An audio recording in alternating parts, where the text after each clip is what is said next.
All right, hello everybody. Hope you're having a good weekend. I just want to talk a little bit about what I think is going to happen this week in the market, and especially with the SPY, the S&P 500 ETF. And frankly, I don't think it looks good. I think it's going to go lower. So let's talk about how to protect ourselves or how to profit when the market goes lower. You can profit if you're not an options trader by buying inverse ETFs. And at Stock Market Jobber, we talk about that a lot. So my name is Mark. I'm the Stock Market Jobber. I'm a former institutional trader. I'm a good person to, or I should say, I'm well qualified to teach people who are newer about how trading really works and how Wall Street really works. I traded literally directly for two of the greatest money managers in history, Gabelli and Steve Cohen. I was a market maker. And yes, yes, yes, I did oversee the trading strategies of many hedge funds. So at our site here at stockmarketjobber.com, you're not only going to learn how to trade, you're also going to learn how Wall Street really works. Like, what's a hedge fund really? What's an algorithm? What's a market maker? Okay. So I really enjoy teaching people about these things, and that's kind of where I'm at in my life now. I'm on a mission. So anyway, let's talk about why I think the market's going to go lower. And of course, I could be wrong. I've been doing this long enough to know that the market is always right and people can be wrong. But first thing I want to point out here is these 10-year treasury yields. Now, higher interest rates are bad for the market. Why is that? Well, one reason is that companies don't take money out of the cash registers to pay their employees and pay their everyday operating expenses. They borrow money from banks in these like short-term overnight agreements, commercial paper, blah blah blah. All it really means is that they borrow money overnight in a short-term basis. Instead of taking a 5-year loan, they might take a week loan or whatever. But regardless, if the interest rates go up, it makes that money more expensive to borrow. And that takes it right out of the bottom line of a company. The other reason why higher rates aren't good for markets is because if higher rates are out there in the bond market, investors will sell their stocks and go buy bonds. Third reason is that a lot of the big institutional funds use a lot of leverage, and leverage is just borrowed money. So if interest rates are higher, that leverage costs more, so funds will take less of it. So this is pretty important here. If you really look here, right, it's like, geez, we're at rates we haven't seen in, 14, 15 years. So inflation is moderating, but it's still really high.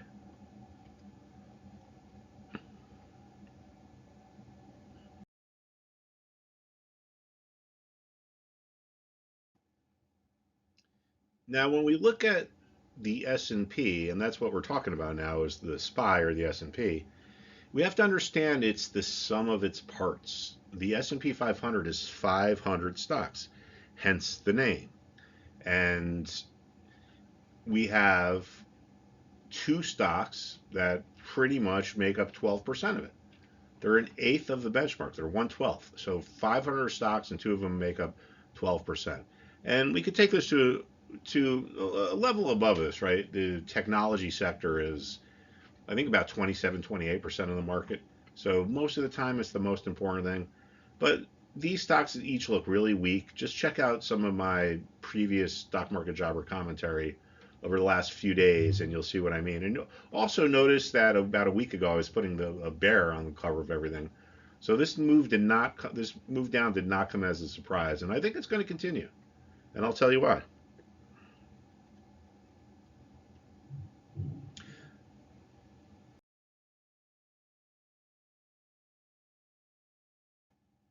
All right, so here's our energy sector ETF, and what I'm looking at here is what we call an ETF.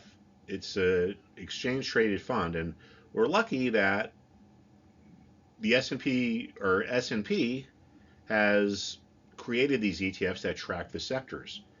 They're called spiders because it's called an S&P depository receipt. I'm sorry, I said S&P. It's an S&P depository receipt, but it's State Street which has created these ETFs. So we track these 11 sectors. In the S&P 500, there's 11 sectors, and sometimes different things are in the driver's seat. Now, this is pretty negative action here. We broke important support. Now, why was there support around this level here, 139.50? Well, it was resistance. A lot of times when there's a resistance level, meaning that there's a lot of sellers, the market rallies and then the sellers get out at resistance and push it lower. Well, resistance levels can turn into support because a lot of the investors who sold experience seller's remorse. They tell themselves, once the price went higher, I think I made a mistake. I'm going to buy my shares back, but only if I can get them for the same price I sold them at. So they place their buy orders at the same level they sold at. So if you have enough remorseful sellers placing buy orders at a former resistance level, it becomes support. So we can see here it was support for about 2 or 3 weeks, but now this support is broken. So this is pretty negative action. Support is a large concentration of buyers gathered around the same price level. When the support breaks, meaning the price goes below it, it tells us that the investors who created the support with their buy orders have left the market. Anytime you take buyers out of a market and you still have sellers active, the sellers are going to be forced to offer out their shares at a lower price or at a discount, and that forces a downtrend. And there's a good chance that that's what's going on here.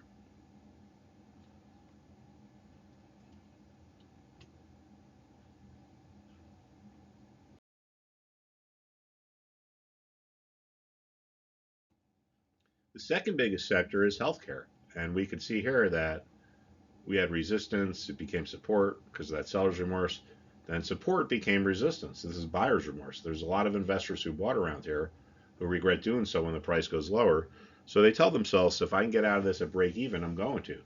So they put sell orders in at the same level that they bought at. So if you have enough remorseful buyers placing sell orders at their buy price, it turns the level from support into resistance.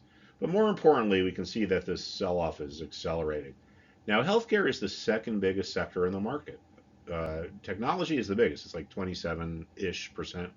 Healthcare is about 15%. So this is the second biggest sector in the market. And the fact that this sell off is accelerating, I think, is a pretty bearish sign for the rest of the market or the broader markets.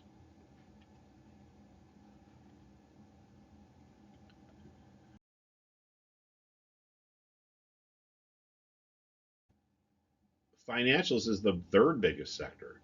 And it's almost even bigger than it sounds like because financials can have they can influence the markets just as much as technology does, even though it's a bigger sector.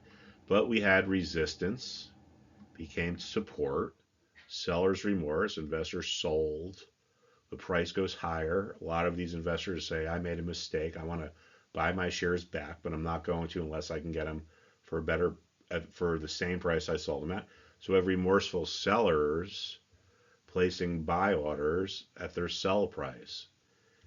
If there's enough of them, the level that was resistance converts into support. But once again, we've seen here, this support has broken. So we see technology sector support is broken, financial sector support is broken, the healthcare sector downtrend keeps accelerating or has been accelerating.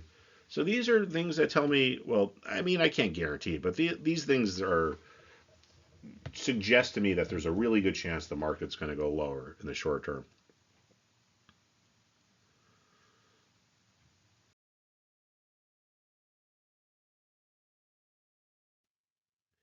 And here we have our consumer discretionary sector. This is the next biggest sector, and we can see that resistance became support. Here we can see how support here, I'm going to use my pen for this, support became resistance. This is because of buyer's remorse. Investors bought here, and when the price went lower, a lot of them regret doing so. And they tell themselves, gee, if I can get out of this at break even, I'm going to. So when the price gets back up to where they bought at, they try to sell. If you have enough remorseful buyers placing sell orders at a level that was support, well, uh, that level that was support can turn into resistance, and we can see that here. Pretty clear, right? You don't need to be a market guru to see that. And again, we see the resistance becoming support, and now the support is broken. At stockmarketjobber.com, we don't waste our time with stupid stuff like Elliott waves or Gann theory or Fibonacci. If you want to learn how to make money in the market, forget all that garbage, right? Just go watch, read a Ray Bradbury book or watch science fiction channel. That stuff is science fiction. In the institutional world, and I know because I was there for 2 decades, okay, hello, uh, we look at important levels, we look at trends, we look at momentum, and we look at investment psychology. So make sure you sign up for stockmarketjobber.com and you'll see what I'm talking about. And I would be willing to guess you're going to be surprised that it's not nearly as complicated as you thought it was. All right, so moving on ahead here.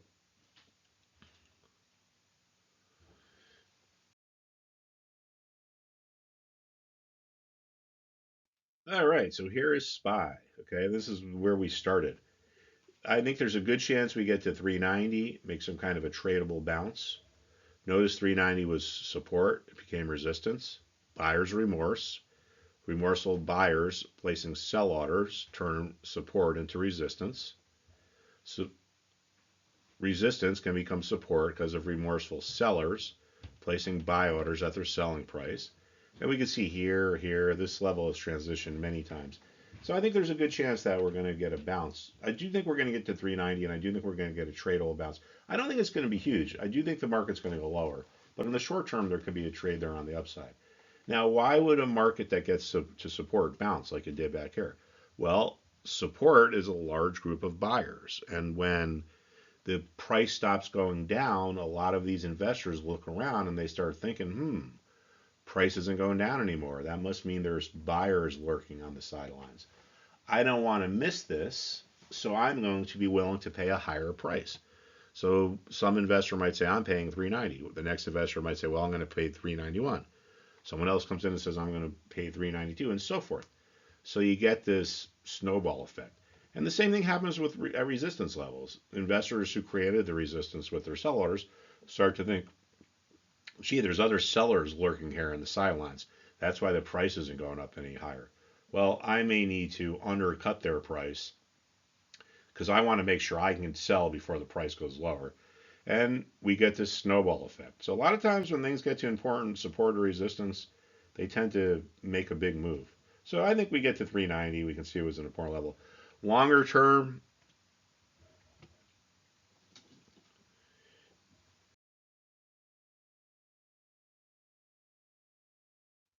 a lot of people ask me for my longer term price target. To be perfectly frank, I don't like giving longer term price targets because once you take a position, I think the market's going to go to here, I think the market's going to go here.